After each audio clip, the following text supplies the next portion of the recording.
A graça e a paz do Senhor Jesus. Amém. Por gentileza, abra a sua Bíblia em Atos dos Apóstolos, capítulo 27. Atos, capítulo 27. É bem verdade, nós vamos nos valer mais do conteúdo veiculado no capítulo 28, mas no capítulo 27, algumas porções, alguns versículos são necessários para que a gente possa compreender de forma mais adequada a mensagem que o Senhor quer comunicar ao nosso coração nesta noite. Atos capítulo 27, nós vamos ler os versos 24 e 25.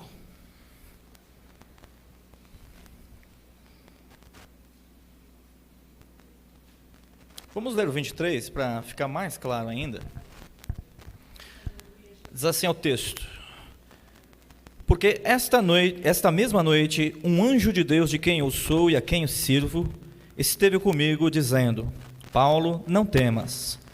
É preciso que compareças perante César, e eis que Deus, por sua graça, te deu todos quantos navegam contigo. Verso 25: portanto, senhores, tende bom ânimo, pois eu confio em Deus que sucederá do modo por que me foi dito. Agora também, no versículo de número 42 do capítulo 27, o parecer dos soldados era que matassem os presos, para que um deles fugisse nadando. Mas o centurião, querendo salvar a Paulo, impediu-os de fazer, e ordenou que os que soubessem nadar fossem os primeiros a lançar-se no mar e alcançar a terra. Quanto aos demais, que se salvassem, uns em tábuas, outros em destroços do navio. E foi assim que todos se salvaram em terra. Uma vez em terra, verificamos que a ilha se chamava Malta. Os bárbaros trataram-nos com singular humanidade, porque, acendendo uma fogueira, acolheram-nos a todos por causa da chuva que caía e por causa do frio. Tendo Paulo ajuntado e atirado à fogueira um feixe de gravetos, uma víbora, fugindo do calor, prendeu-se-lhe na mão. Quando os bárbaros viram a víbora pendente na mão dele, disseram uns aos outros: certamente este homem é assassino, porque salvo do mar, a justiça não o deixa viver. Porém ele, sacudindo o réptil no fogo, não sofreu mal nenhum. Mas eles esperavam que ele viesse a inchar e a cair morto, de repente. Mas, depois de muito esperar, vendo que nenhum mal lhe sucedera, mudaram de parecer, dizendo ser ele um Deus. Amém. Feche ainda os teus olhos, sentado como você está. Peça que o Senhor fale no seu coração mais uma vez.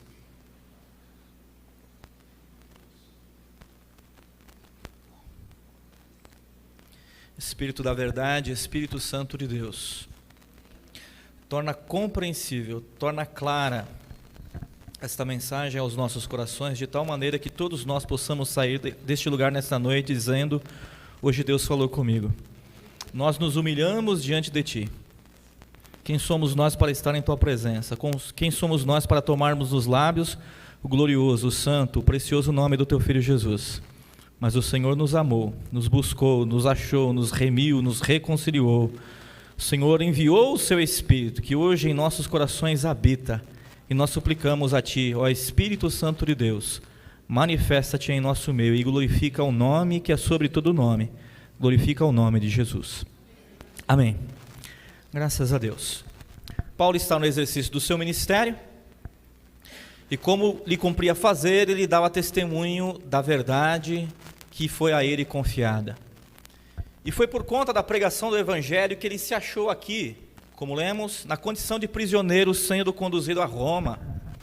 Ele ficou em Cesareia um largo período.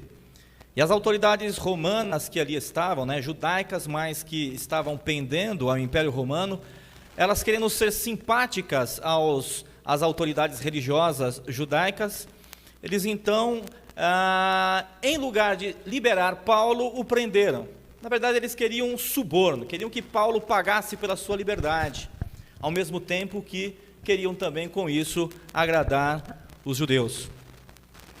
E Paulo, percebendo que a coisa ia se complicar, sendo ele cidadão romano, ele apelou para César.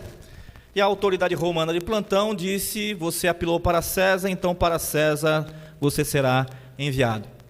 E é por isso que Paulo está nessa embarcação.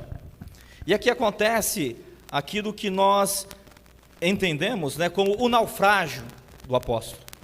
Deus tinha um plano, e este plano foi cumprido, foi levado a efeito. Ele compareceu em Roma, e ali no poder do Espírito Santo ele deu testemunho do Evangelho. Mas não é pelo fato de nós estarmos na estrita obediência da missão que o Senhor nos confiou, que algumas coisas inconvenientes não vão acontecer nas nossas vidas. Paulo sofreu naufrágio de caminho a cumprir a vontade de Deus. Por vezes nós nos inquietamos e pensamos, né? Será que eu estou fora da vontade de Deus? Será que eu, à semelhança de Jonas, o rebelde, né, fui lançado ao mar por conta da desobediência? Não, também por vezes os obedientes caem no mar bravio, no mar revolto, mas são por Deus preservados. Deus está contigo, aquieta o seu coração. O fato é que o céu se fechou e eles não conseguiam, por conta da intensidade da tempestade, distinguir entre dia e noite. A tempestade era violenta e eles fizeram tudo o que estava ao alcance das suas mãos para que o barco não fosse a pique, para que aquela embarcação não afundasse. Eles baixaram as velas, eles amarraram os barcos, eles aliviaram a carga e nada deu conta de fazer com que eles continuassem flutuando. E quando então a coisa ficou apertada e todo mundo já estava desanimado, nós vemos algo maravilhoso acontecendo, que aconteceu nos dias de Paulo e acontece também nos nossos dias. Deus, através de um mensageiro celestial, de um anjo, veio e encorajou o seu servo. E disse a ele: Paulo, não temas, para você está reservado comparecer diante de César. E eis que Deus, por sua graça, te deu todos quantos navegam contigo. E Paulo, para animar os marinheiros que estavam desesperados, comunicou esta mensagem da graça de Deus. Comunicou esta promessa segura de que nenhum daqueles homens seriam mortos naquelas águas, porque Deus, em sua graça, a todos haveria de preservar. E Deus cumpriu a sua promessa. O barco e a sua carga foram para o fundo do mar, mas todas as 276 pessoas que estavam naquela embarcação se viram sãs e salvas numa ilha chamada Malta, ou Melita, dependendo da sua versão. E nós vamos pensar um pouquinho a respeito das coisas que acontecem no momento em que nós estamos aí desempenhando a função que o Senhor nos confiou. Nós vamos falar sobre a vida da igreja. Nós vamos falar do cotidiano daqueles que militam na obra de Deus, e todos nós que aqui estamos engajados na obra do Senhor. Essa mensagem é para todos nós. O navio se perdeu, e também sua carga, mas Deus, em sua graça, preservou a vida das 276 pessoas que estavam naquela embarcação. No momento crucial, na hora do vamos ver, quando se deram conta, é agora, vai naufragar, então os soldados romanos sacaram a espada para impedir que os prisioneiros que estavam sendo conduzidos a Roma para ali ser julgados, para que eles não fugissem nadando, eles sacaram as espadas e a opinião dos soldados era: vamos matar para que ninguém fuja. Mas o centurião encarregado daquela escolta, ele disse, para preservar a vida de Paulo, diz: não, coloca a espada aí no seu devido lugar, não vai matar a ninguém. Era ação da graça de Deus.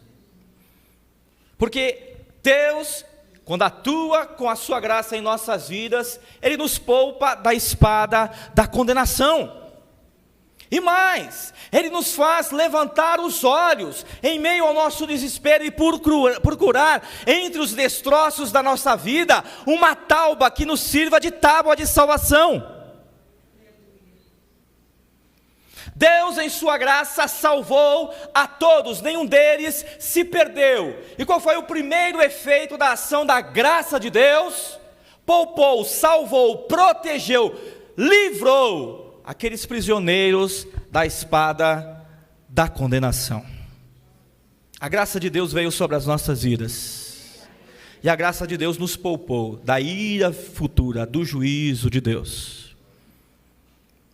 Deus em breve transpassará com a espada da condenação todos os pecadores que recusaram se arrepender, que rejeitaram a oferta da graça, do perdão que há em Cristo Jesus. E cada um será julgado segundo as coisas que serão lidas no livro das obras. E aqueles que não forem achados seus nomes escritos no livro da vida serão apartados eternamente da presença de Deus. Este é o juízo final. Essa é a espada da condenação transpassando os impenitentes.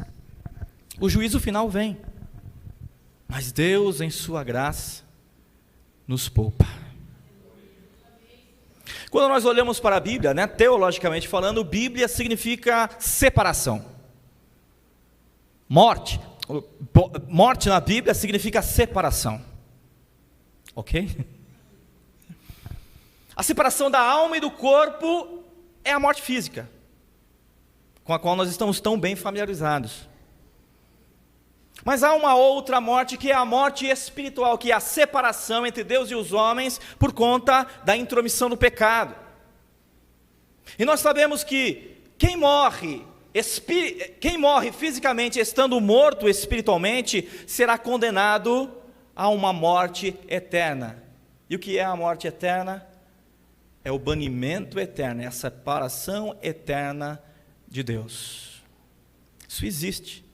A doutrina do inferno é bíblica. O lago de fogo e enxofre um dia será inaugurado, mas você e eu não estaremos lá, porque Deus em sua graça nos alcançou. Deus em sua graça nos poupa do juízo final, da ira futura, da ira que Ele haverá de consumar sobre aqueles que se recusam se arrepender. E ainda mais, esta graça é eficaz no sentido de prover a nós um meio de salvação que é eficaz.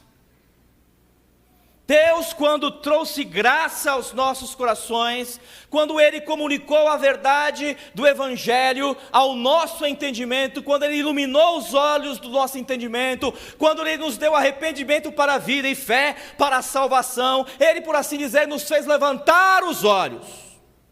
Nós que estávamos em meio ao desespero, levantamos os nossos olhos e procuramos e achamos entre os destroços da nossa vida uma tábua de salvação. E agarrados a Jesus, a tábua de nossa salvação, nós chegamos a uma ilha segura. Isso aconteceu em sua vida? Celebre a graça da salvação. Ela te poupou da espada da condenação e ela te fez enxergar a Jesus, a tábua da sua salvação. Mas veja, os que foram salvos agora precisam ser acolhidos. E conforme nós temos lido no texto, os moradores da ilha de Malta se comportaram de uma forma exemplar. Eles manifestaram um acolhimento, uma disposição de receber os náufragos, de tal maneira que eles receberam aquela gente e de imediato acenderam uma fogueira. Fazia frio, aquela gente estava encharcada, e a chuva ainda caía, todos estavam desabrigados, mas os moradores da ilha os trataram com singular humanidade, e de imediato lhes proveram aquilo que lhes era necessário. Eles acolheram os salvos. Os salvos precisam de imediato acolhimento. Valorize a igreja na qual você foi acolhido. Valorize. Louve, glorifique ao Senhor pelo fato de você ter encontrado, pela direção do Senhor, o Espírito Santo, este lugar. Porque quando você chegou aqui, tudo que te era necessário já estava preparado pela mão bondosa do nosso Deus. Em um mundo gelado, tal como esse que nós estamos vivendo, mundo espiritualmente gelado que rouba dia após dia o nosso calor, nós precisamos de um lugar que ofereça para nós o acolhimento. Todo salvo precisa de acolhimento. Todo salvo precisa de uma igreja para chamar de sua. E na igreja, Deus, em sua bondade, nos acolheu e proveu aquilo que nos é necessário. Na igreja nós fomos acolhidos e de imediato nós sentimos o calor da comunhão fraternal. Amém? Porque nós somos seres sociais. Gente precisa de gente. Nós temos essa necessidade de pertencer, de fazer parte. E louvado seja Deus, porque aqui neste lugar nós fomos acolhidos com calor humano, com calor fraternal. Não é maravilhoso quando a pessoa olha no nosso rosto e diz: a paz do Senhor, irmão, a graça e a paz do Senhor Jesus. Quando nós entramos e a pessoa diz: me lembrei de você, e terça ou quarta-feira orei pela sua vida. Isso aquece o nosso coração. O salvo precisa de acolhimento, e louvado seja o nome do Senhor. Neste lugar, Deus nos tem abençoado com a comunhão fraternal. Valorize os vínculos estabelecidos, os relacionamentos estabelecidos através do vínculo da fé. O que nos une aqui neste lugar, nós que somos pessoas tão diferentes uma das outras, não é assim? Somos tão diferentes. O que me trouxe aqui a este lugar? O fato de eu saber, ali tem um povo que crê no que eu creio, que louva o Deus que eu louvo, que prega a Bíblia que eu prego. São os meus irmãos. Você já teve essa sensação? Eu não sei se é algo apenas, né, da emoção, do nosso psicológico, ou se é um testemunho interno do Espírito Santo. Você encontra um crente que você nem sabe que é crente, se você vai estender na mão: a paz do Senhor, irmão, Deus abençoe. Depois você se pega assim: mas será que é crente? Aí você descobre que é crente. O que é isso? É a identificação daqueles que nasceram do mesmo Pai, daqueles que são templo do mesmo Espírito. A identificação, ela se estabelece, mesmo nós sendo tão diferentes. Irmãos, ninguém precisa ser igual a ninguém. Eu não preciso torcer para o Corinthians igual a Cidinha. Eu posso torcer para o Palmeiras, mas eu a abraço, porque o que nos une é maior, é mais forte, é mais intenso, é mais precioso do que aquilo que porventura seria o motivo do meu afastamento. Não se afasta do seu irmão, não se afasta da sua irmã, não se afasta da comunidade da fé, não se afaste da comunhão fraternal. Você precisa disso. E mais, você é agente de acolhimento. Você faz parte disso. Todo salvo precisa de acolhimento, e louvado seja Deus, nós temos encontrado neste lugar o calor da comunhão fraternal. E mais, nós temos encontrado aqui neste lugar também o calor do fogo do Espírito, na forma de provisões espirituais. Deus já falou aqui com você nesta casa? Você já entrou com o seu coração aflito, com a sua mente confusa, e Deus te deu uma palavra e você disse: Deus está comigo. Problema resolvido. Você já entrou neste lugar faminto da palavra e saiu saciado.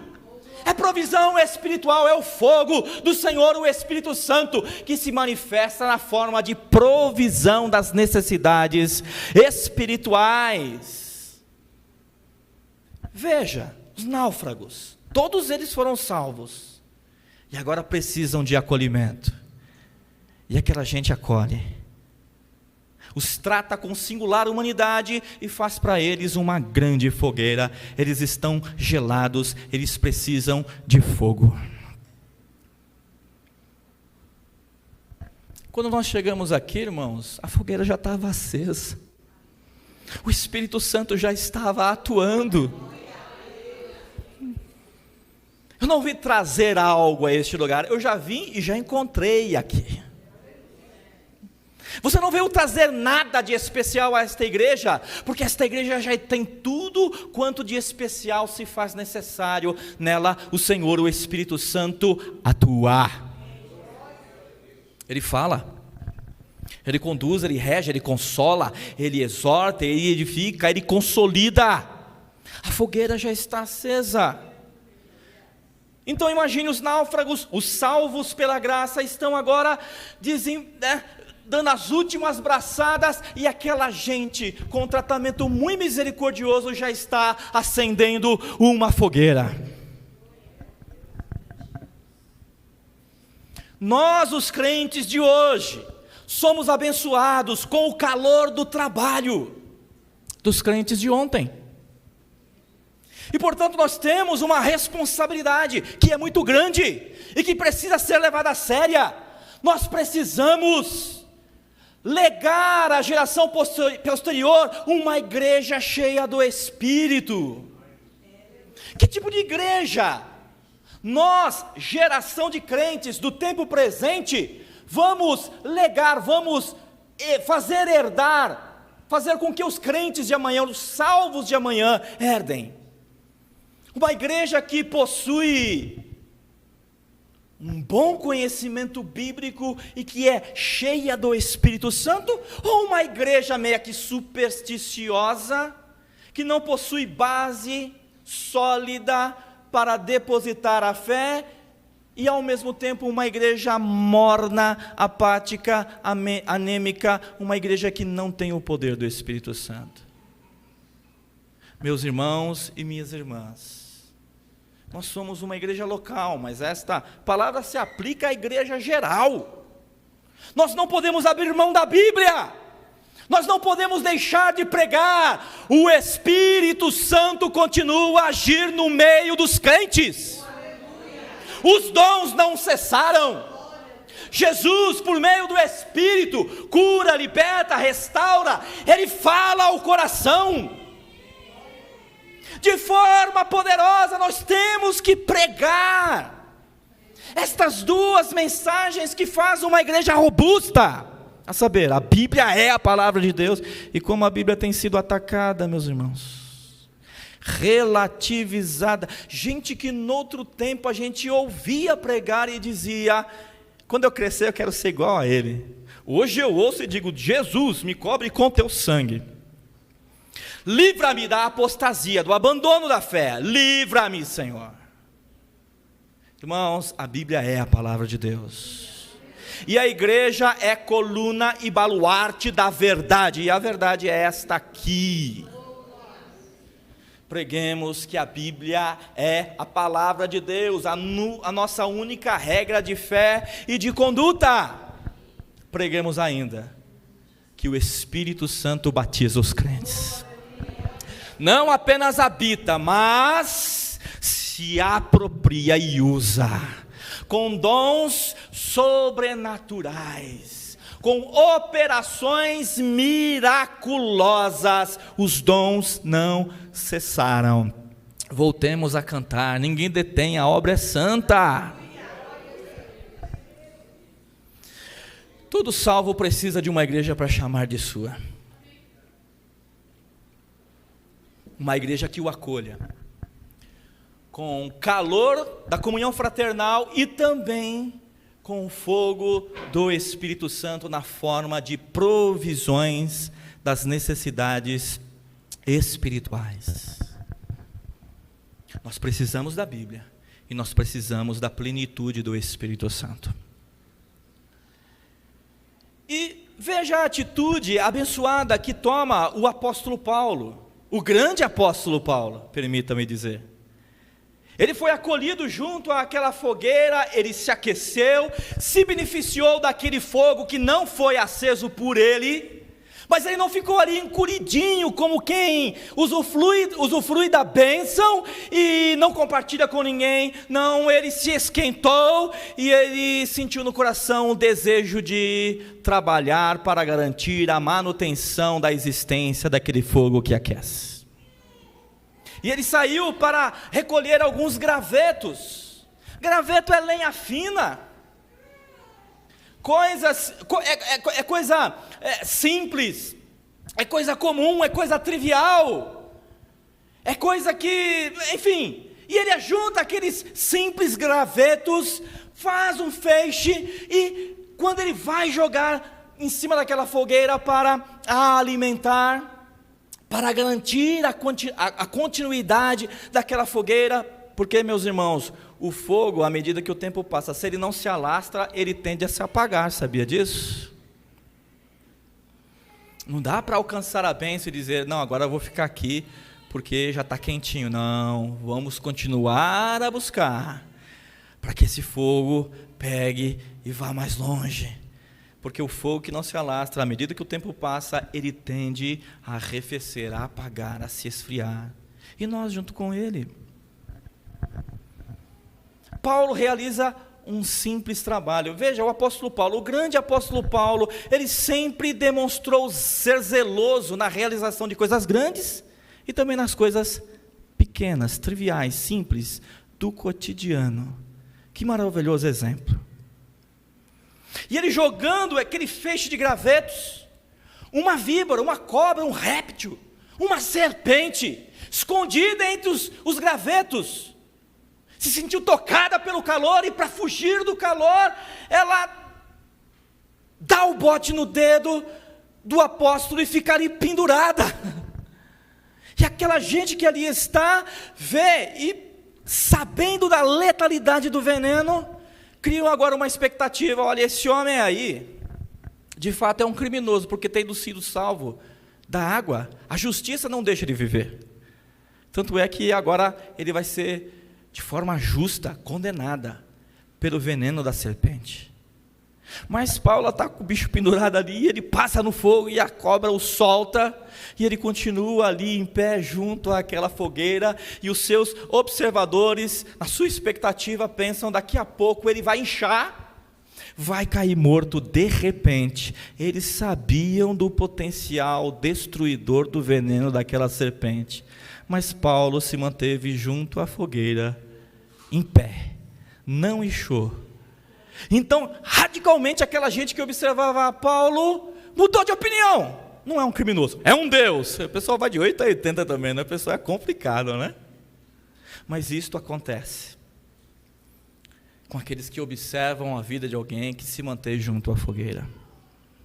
Vamos pensar um pouquinho a respeito das possíveis aplicações que esta pequena porção da palavra pode nos oferecer como parâmetro de conduta e de aplicação imediata para as nossas vidas. Em um mundo gelado, espiritualmente gelado, nós só conseguimos continuar com o coração aquecido quando nós realizamos as simples, as triviais, as mais pequeninas tarefas que caracterizam a vida cristã. Quem se esquiva de fazer aquilo que é o básico de um crente em Cristo esfria.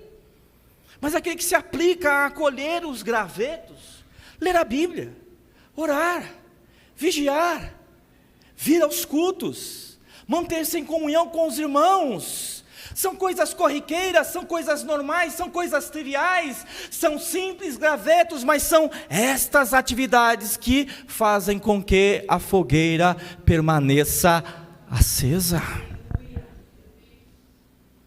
Que não vive o básico da vida cristã, esfria. Mas quem faz as coisas mais comuns da vida cristã, está lá com o seu coração aquecido. Faça as pequenas atividades. Todos nós, vez ou outra, né? Queremos estar envolvidos nas grandes obras, em grandes projetos. É ou não é verdade? Você nunca se imaginou à frente de um grande trabalho, realizando algo que é algo importante na igreja, algo destacado, algo que de repente merece até a admiração dos demais irmãos. Todos nós, vez ou outra, queremos lançar na fogueira um tronco grande, robusto, que faça um fogueirão, não é assim?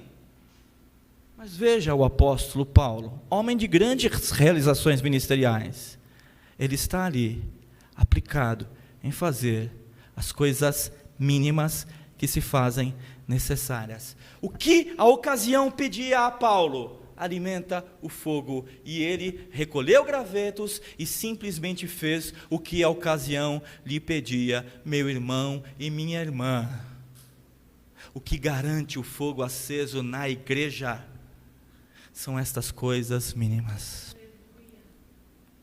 São essas coisas triviais. Se cada crente individualmente faz a sua parte, quando a gente se reúne neste lugar, esse lugar fica aquecido, ele pega fogo. Por vezes nós, no desejo de alimentar o fogo, nós, na nossa imaturidade, na nossa inexperiência, imaturidade e inexperiência não é pecado, é apenas uma fase primeira da vida cristã. Todo mundo aqui já meteu os pés pelas mãos, entusiasmado, zeloso por fazer a obra de Deus, deixou de ouvir a voz dos mais experientes, e decidiu, eu vou fazer um fogueirão aqui, e começou a cortar galhos e ramos, e jogou um monte, volume, folha verde em cima da fogueira, e subiu de imediato aquela fumaceira, né? Trabalho de gente sincera, mas imatura, mas inexperiente, que no seu entusiasmo, pensa que o volume, a quantidade, o frenesi, a correria, o muito fazer é o que vai garantir que o fogo da igreja continue aceso. E eu falo por experiência própria, eu tinha 28 anos de idade, a Juliana um pouquinho menos, não vou revelar a idade da Juliana não. Minha esposa, né? Saímos no seminário com aquele desejo de fazer a obra, verdinhos, magrinhos também, como gravetos, hoje já não mais, né? Desejávamos fazer a obra, e era uma correria, era um volume, era uma agitação, era um frenesi, era uma correria, e em uma semana a gente tinha que rodar 3 igrejas diferentes, e às vezes eu pegava o Fusca e não sabia se ia para cá ou se ia para lá, eu já estava... Nessa última sexta-feira nós fomos numa festa de aniversário de uma igreja, aqui em Guarulhos mesmo, 12 anos de fundação daquela igreja, nós participamos daquela obra, no seu começo, e depois chamamos um pastor para tomar conta. Ali sentado, eu vendo os irmãos, a obra se desenvolveu, e eu disse, Deus em sua graça, apesar da minha imaturidade, conservou aqui um foguinho aceso. Mas ali também eu fui tomado pela consciência de que muito do que eu fiz, eu digo, a maioria das coisas que eu fiz na minha imaturidade, no meu entusiasmo que não se submete à voz do conselho dos que já exerciam o ministério antes de mim, fez com que eu trabalhasse em vão, fez com que eu fizesse muito, mas nada permanente, foi só fumaça. Você tem um chamado de Deus, seu coração arde, paixão pelas almas, desejo de fazer, e aí você por vezes se inquieta, e você diz, solta o freio de mão, pastor, vamos fazer, vamos acontecer, vamos não sei o que e tal. Calma, quieta o seu coração, pega esse seu entusiasmo e o submete à voz daqueles que são mais experientes. Não corra em vão, não é pelo muito fazer. Alimentar a fogueira com folhagem verde é só fumaça. Quem entendeu isso diz amém. Mas você não vai ouvir isso, você vai se inquietar e vai lá, e mais lá na frente você vai dizer, olha, verdade. porque é próprio de gente imatura e inexperiente dizer: eu sou o Messias, eu sou o ungido do Senhor, ninguém sabe nada, eu fiz o primeiro ano de seminário e agora eu estou apto para ganhar todo o mundo, inclusive ensinar os pastores mais antigos e tal. É a síndrome do Messias, próprio de gente que é imatura. Irmãos, imaturidade não é pecado, mas atrapalha muito a nossa vida. Não é o volume, não é o volume. Pega o seu entusiasmo, esse seu desprendimento, essa sua coragem, essa sua disposição arrojada. Eu quero fazer. Pega isso e diz para aquelas pessoas que estavam antes de você na igreja: como é que faz? Como é que é? Eu quero fazer alguma coisa que perdure, eu não quero só fazer fumaça. Fumaça, depois dissipa, cadê o resultado? Não tem resultado. Mas pior do que o trabalho do imaturo, do inexperiente, é o trabalho do inconsequente. O imaturo joga folha verde e produz fumaça. Não tem efeito efetivo. Efeito efetivo é maravilhoso, né? Não tem proveito, não perdura, se dissipa. Mas o trabalho de inconsequente traz prejuízo para a igreja. É aquela gente que se vale de qualquer método, pode ser humano, carnal, diabólico até. Isso aqui eu acho que pega fogo, hein? E joga.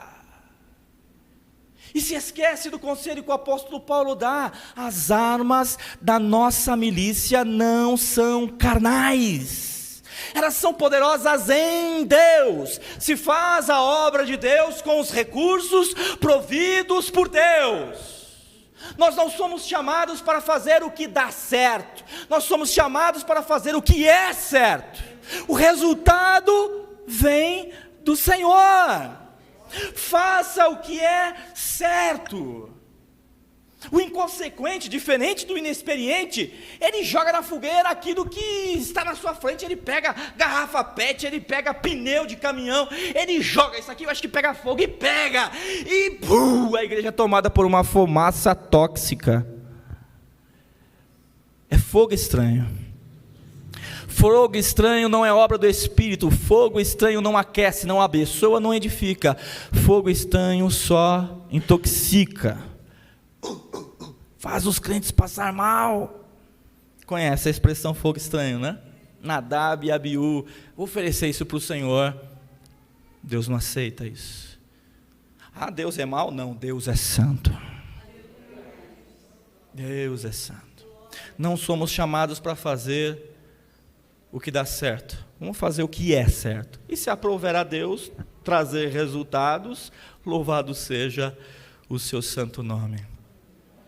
Mas de repente você que está engajado na obra do Senhor, aí está meio que inquieto no seu coração, questionando a si mesmo, a eficácia do seu ministério, né? Está jogando os seus gravetinhos, está fazendo aquilo que te cumpre fazer, mas você para e pensa: será que o meu trabalho faz diferença? Será que o meu trabalho faz diferença?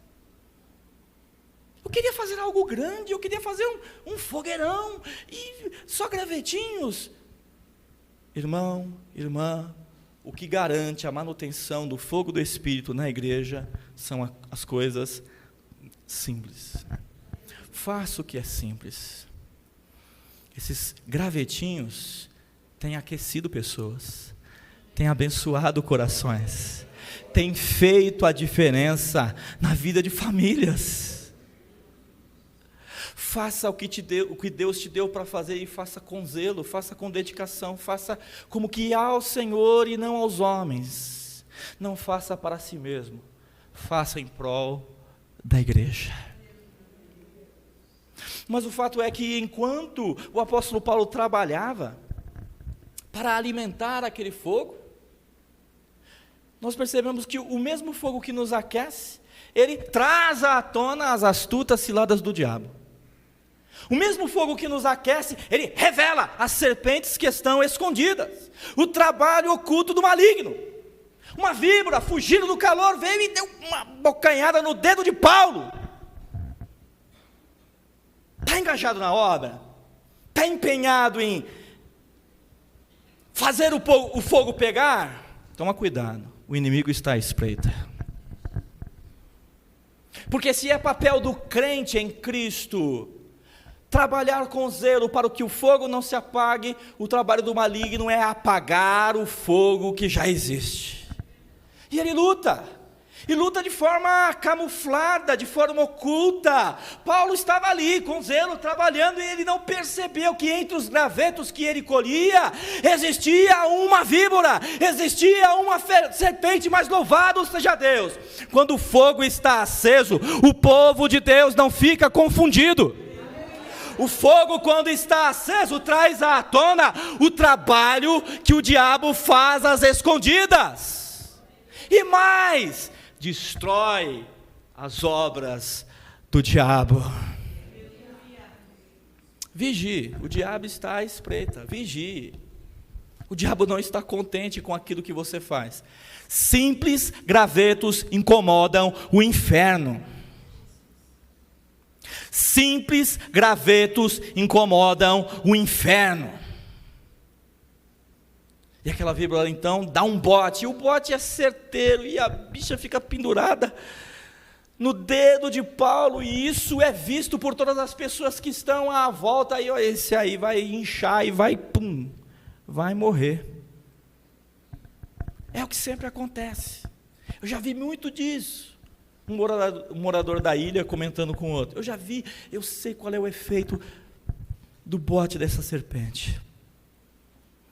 Mas o fato é que o apóstolo Paulo sacode aquela víbora no fogo e continua a realizar a obra, a fazer o que ele cumpria fazer, a fazer o que a ocasião lhe pedia. Nós precisamos vigiar. E através desta atitude de vigiar, nós impedimos que muitas coisas que o diabo quer pendurar na nossa vida, não sejam penduradas. Mas por mais que nós vigiemos, irmãos e irmãs, o que garante a nossa proteção é manter o fogo aceso. Porque o nosso Deus é um fogo consumidor.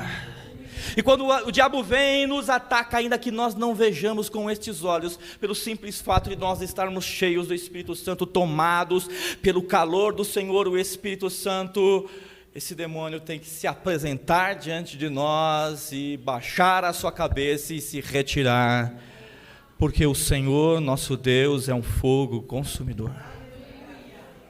Vigie,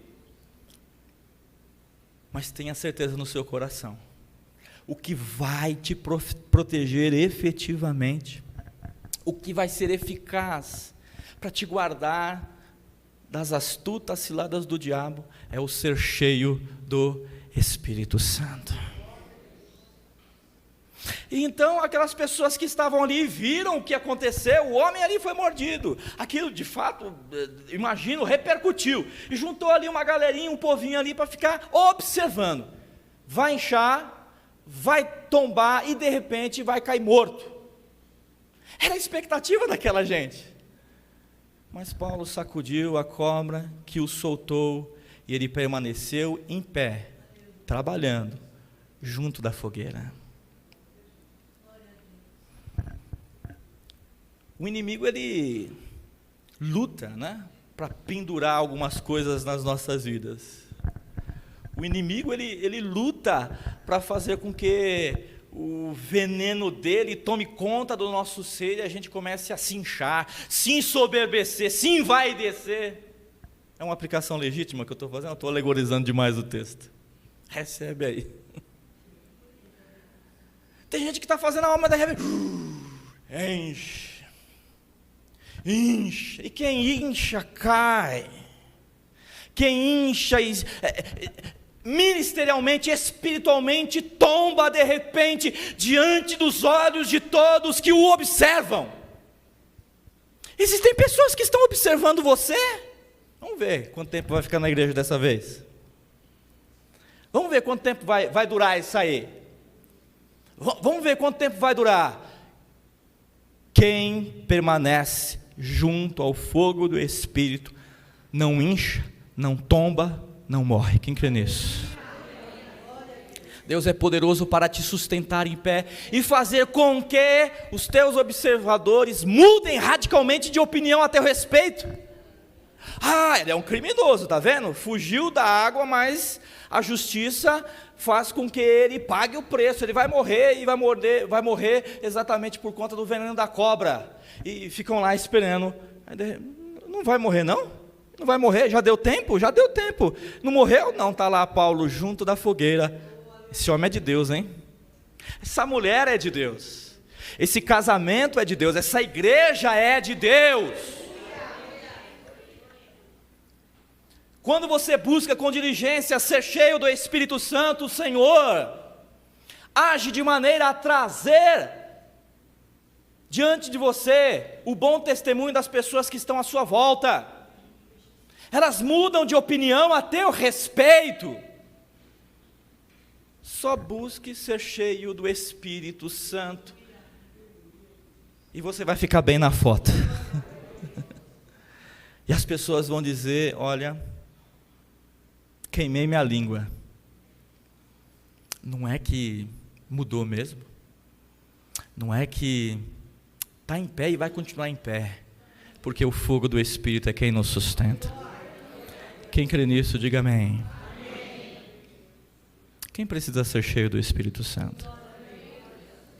Quem entende por esta palavra que o Senhor Deus, o dono desta igreja, quer nos despertar para uma realidade, necessidade de sermos cheios do Espírito Santo. Recolha gravetos, faça as pequenas tarefas, faça o que precisa ser feito, mantenha o seu coração acrescido junto ao fogo, seja humilde. Senhor Espírito Santo, és tu quem me mantém em pé. Quantas vezes nós começamos um propósito de oração e de repente a gente se desvia, a resposta não veio, né? Depois de uma semana a gente deixa para lá. Volte, mas volte com nova disposição. Eu não quero orar tendo por base este projeto que eu escrevi no papel. Não, eu quero orar disciplinado, não por estas regrinhas que eu mesmo elaborei. Eu quero o fogo do Espírito Santo. Eu quero que o Espírito Santo seja essa locomotiva que me leva a orar, a orar, a orar, a orar, a orar, até que Deus me responda. Deus faça. Louvado seja Deus. Submeta o seu entusiasmo àqueles que já estavam no ministério antes de você. Isso é uma bênção. Mas só jogue no fogo aquilo que é dado pelo Senhor. Fogo estranho não faz bem para a igreja. Não queira você participar apenas de grandes projetos. Não, seja você um coletor de gravetos. Ô gente abençoada, né? Ô gente abençoada. Graças a Deus. E vamos fazer com que a próxima geração receba como legado da geração presente uma igreja que crê na Bíblia e que é cheia do Espírito Santo. Deus vai salvar a gente e vai trazer para cá. Vamos acolher com calor humano e com fogo do Espírito. Deus vai salvar a gente através de você. Você é uma fogueira de Deus acesa naquele lugar onde você trabalha, onde você estuda, onde você mora. Se você precisa desse despertamento espiritual, deste avivamento, desta renovação da aliança, se você precisa sentir de novo aquele calor, fique em pé no seu lugar, em nome de Jesus.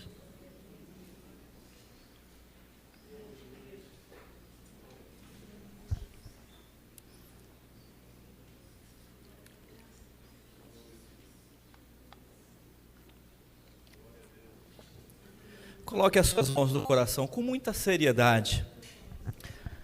Nós acreditamos no que diz a Bíblia. O Senhor Jesus, João capítulo 7, disse assim: Era o último dia, o dia da grande festa, e ele se levanta e diz assim: aquele que tem sede, vem a mim e beba. Aquele que tem sede, vem a mim e beba. E isto ele falava a respeito do Espírito Santo, que até aquele presente momento não havia sido dado, porque Jesus ainda não havia sido glorificado. Mas se você com seus olhos fechados consegue contemplar pela fé o Cristo, Filho de Deus vivo, exaltado, glorificado à destra de Deus, isso significa dizer que o Espírito Santo já foi derramado, e ele tem endereço certo: o coração dos que creem no Cristo glorificado. Essa promessa te diz respeito: o Senhor, o Espírito Santo, já habita em você, mas agora esse Espírito Santo quer tomar todo o teu ser. Feche teus olhos, contemple a Jesus glorificado à destra de Deus. Jesus, Senhor, cumpre a tua promessa, cumpre a tua promessa. Na verdade, o Senhor já tem cumprido. No dia de Pentecostes, o Senhor derramou o teu Espírito Santo. O teu Espírito já foi derramado, agora nós, os teus servos, é que nos derramamos na tua presença. Hoje o Senhor, através da sua palavra, propôs a nós que somos os teus filhos, um despertamento, um avivamento, uma nova disposição. Ó Deus bendito, Deus santo, o nosso coração se abre, a nossa boca se abre, para que possamos nos abeberar da água viva, que é o teu Santo Espírito. Então nós te pedimos, bendito Senhor Espírito Santo, toma conta, assenhoreia-te, domina, governa, rege, preside aquilo que pertence ao Cristo, o Filho do Deus vivo, porque todos nós que aqui estamos, fomos comprados, fomos redimidos, fomos resgatados da nossa vã maneira de viver, pelo precioso sangue do Cordeiro de Deus. Nós somos teus, ó Espírito Santo. Então ilumina o nosso entendimento, nos guia a toda a verdade, inflama os nossos corações, dá-nos a bênção do fervor espiritual, dá-nos em nome do Senhor Jesus. Nós suplicamos ao Senhor nosso Deus, vivermos, meu Senhor e meu Pai, a plenitude da tua presença em nossas vidas. Um primeiro galho nós acabamos de lançar, amém? Alimenta esta fogueira, alimenta esta fogueira, alimenta esta fogueira, porque num dia qualquer, sem que marquemos data, num culto simples, a presença de Deus vai fazer algo diferente. Escreve isso em nome de Jesus, creia nisso, se mova em fé em direção a isso, e viva essa bênção para você, para sua casa, para sua família, para nossa igreja. Acende, Senhor, uma grande fogueira aqui neste lugar, aleluia. Acende, meu Senhor, uma grande fogueira neste lugar. Acende, meu Senhor, uma grande fogueira em nossos corações. Zelo espiritual, aleluia, aleluia, aleluia. Bem forte as palmas, louvam o Senhor Jesus. Por gentileza, nossos irmãos venham à frente para entoar um último cântico ao Senhor. Aleluia, aleluia, glórias ao nome de Jesus. A fé cristã não é aquela que ouve a palavra, cruza os braços e espera acontecer, não. Quando a fé é verdadeira, ela nos move em direção à promessa feita, amém? Deus já nos deu, agora vamos derramar o nosso coração na presença do Senhor. Enquanto nossos irmãos se aproximam aqui, lembra-se daquele livrinho antigo, O Batismo no Espírito Santo? O pastor Enéas Sonini escreveu, né? E ele falou que ainda moço, lá na sua cidade, lá no morro, tinha uma caixa d'água que abastecia toda aquela cidade de água, e de repente todas as torneiras se secaram. Acabou aí também? Acabou aqui, acabou lá, tal. Então o pessoal subiu lá para saber o que tinha acontecido na caixa d'água.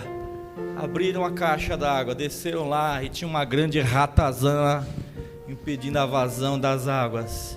E está lá escrito no livro: retirado o rato, a água fluiu. Irmãos, irmãs, Deus vai trazer santificação na minha vida. Deus vai trazer santificação na tua vida. Deus vai trazer santificação nesta igreja. Água tem aos montes, porque não está fluindo. Tem um rato morto, o fogo vai trazer à tona da Calabiaçu decai. O fogo vai trazer à tona. Ai, meu Pai do céu, dá uma tremedeira na perna, irmãos, mas está aí a palavra do Senhor. Deus vai fazer as nossas vidas, é dele, então reina Jesus, faz a tua vontade, glorifica o teu nome.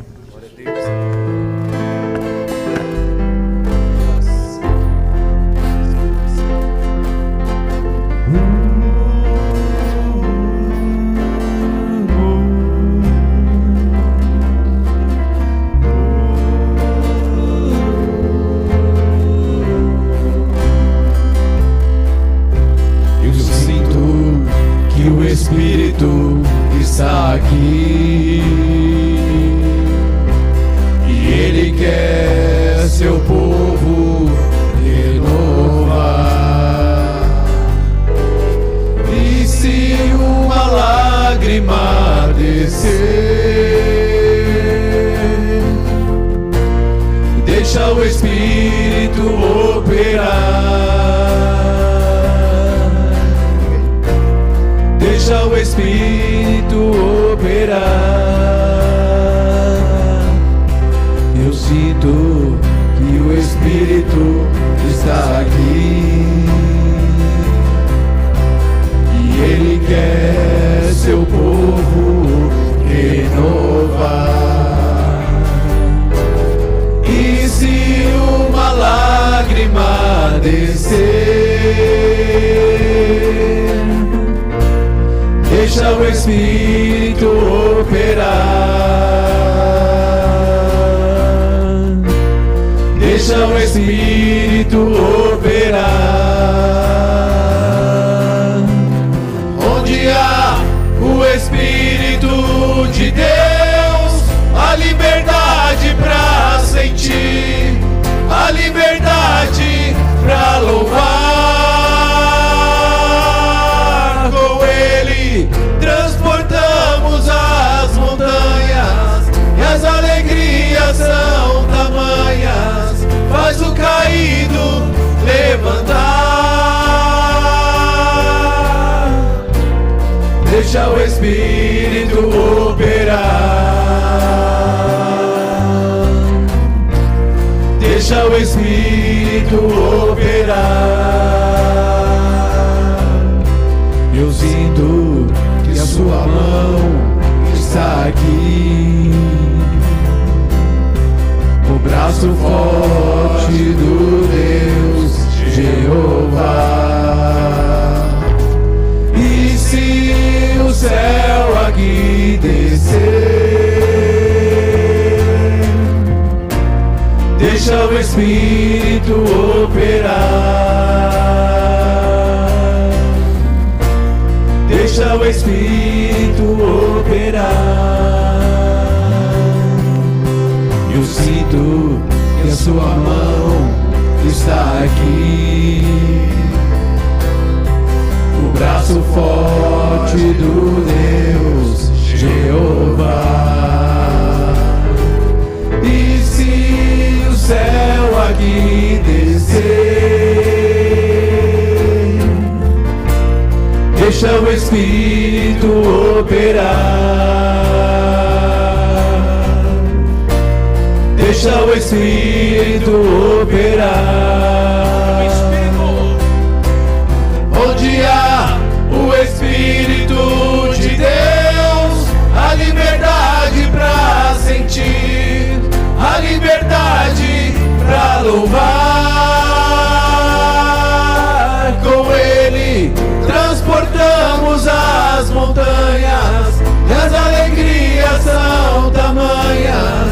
faz o caído levantar. Deixa o Espírito operar. Deixa o Espírito operar. Deixa o Espírito operar. Deixa o Espírito operar. Onde há o Espírito de Deus, a liberdade. Onde há o Espírito de Deus, a liberdade pra sentir, a liberdade pra louvar. Com Ele transportamos as montanhas e as alegrias são tamanhas. Faz o caído levantar. Deixa o Espírito operar. Deixa o Espírito operar. Deixa o Espírito operar. Deixa o Espírito operar.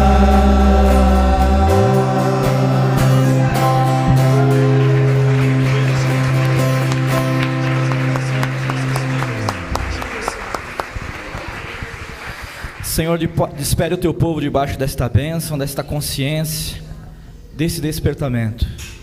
Nos concede ao longo desta semana, Senhor, confirmação desta palavra. Por onde quer, meu Senhor, que esta pessoa passar, por onde quer que ela andar, usa a boca de um servo teu, de uma serva tua, para falar da necessidade do fogo do Espírito. Testifica no coração de cada um dos teus filhos que és tu quem fala com o teu povo, Senhor. E faz preparado os nossos corações para um grande avivamento individual e, quiçá, meu Senhor, coletivo.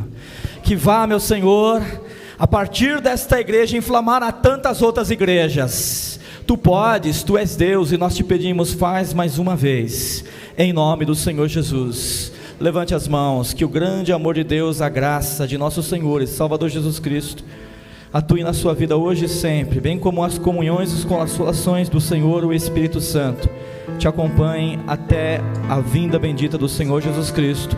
Todo o povo de Deus diga amém. Amém. Vai na bênção do Senhor.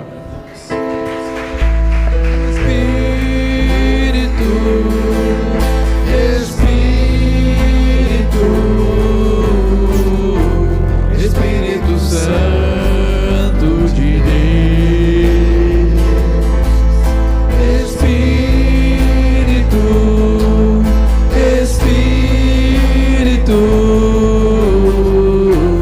Espírito Santo de Deus, vem controlar todo o meu ser, vem dirigir o meu viver, o meu pensar, o meu falar, o meu sentir, o meu agir. Espírito, Espírito, Espírito Santo de Deus. Espírito, Espírito, Espírito Santo de Deus, vem controlar todo o meu ser, vem dirigir o meu viver, o meu pensar,